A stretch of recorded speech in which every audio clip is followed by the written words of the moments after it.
Welcome to the Learning Pines YouTube. We hope this video helps. You start by preparing the image and the connection so the transfer works. Pick a square or 16:9 photo and resize it to the watch resolution if you know it, because that preserves aspect and avoids cropping. Once done, enable Bluetooth on your phone and power on the noise watch. Keep them within 1 to 2 meters so pairing stays stable. Finally, install or open the Noise app and grant storage and Bluetooth permissions. This lets the app access gallery photos and send them to the watch reliably. Now you move into the detailed execution. In the Noise app, navigate to watch faces or the gallery section and choose Add or Upload so you can pick a custom photo. Select the prepared image from your phone, then crop and adjust brightness in the app preview so the watch display shows the right area, because small screens exaggerate contrast.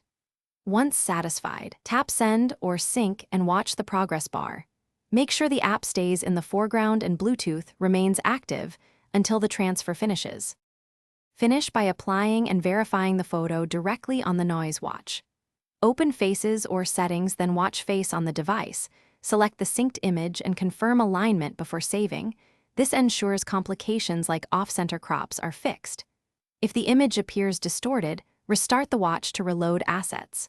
For troubleshooting, if transfer fails, repair the devices, resize the image to a smaller file or known resolution, or clear the Noise app cache on your phone. These steps usually resolve sync or...